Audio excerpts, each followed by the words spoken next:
క్యాంటీన్లు అన్నమో బ్రహ్మ అని చెప్పి ఈరోజు రాష్ట్రం అంతా విలవిల్లాడిపోతుంది. ఎందుకంటే జగన్మోహన్ రెడ్డి గారికి నిత్యావసర సరుకులు పెంచడం అయితే తెలుసు.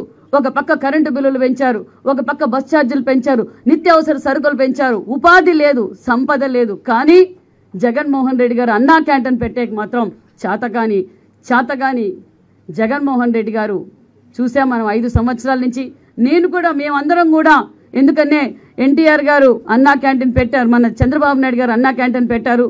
పేదలకు గుప్పటి అన్నం పెట్టాలనే స్ఫూర్తితో తెలుగుదేశం పార్టీ నాయకులు రాష్ట్రంలో అక్కడక్కడ అన్నా క్యాంటీన్లు పెడితే అది కూడా పెట్టకూడదు అని చెప్పి గొడవలు చేసి మమ్మల్ని అందరినీ ఇబ్బంది పెట్టారు. కానీ లేదు, ఇది తెలుగుదేశం పార్టీ అన్న ఎన్టీఆర్ గారి పేరు మీద నడుపుతున్న అన్నా క్యాంటీన్లు కూడా మేము కూడా అలాగే నడిపాం. రామానాయుడు గారు గత 5 సంవత్సరాలుగా నడిపారు, నేను 2 సంవత్సరాలుగా అన్నా క్యాంటీన్ నడిపాం. అంటే పేద ప్రజల పార్టీ తెలుగుదేశం పార్టీ. మళ్ళీ మేము కూడా అన్నా క్యాంటీన్ సెంటర్లు అన్నీ కూడా ఓపెన్ చేయబోతున్నాం. నిజంగా చాలా సంతోషం. ఎందుకంటే నియోజకవర్గం హెడ్ క్వార్టర్స్లో చాలా మంది పేద రైతులు హాస్పిటల్ కావచ్చు, గవర్నమెంట్ రెవెన్యూ కావచ్చు, పోలీస్ డిపార్ట్మెంట్ ద్వారా నియోజకవర్గం హెడ్ క్వార్టర్స్లో వచ్చినప్పుడు గుప్పటి అన్నం తినిపోవడం నిజంగా మాకు చాలా ఆనందంగా ఉంది.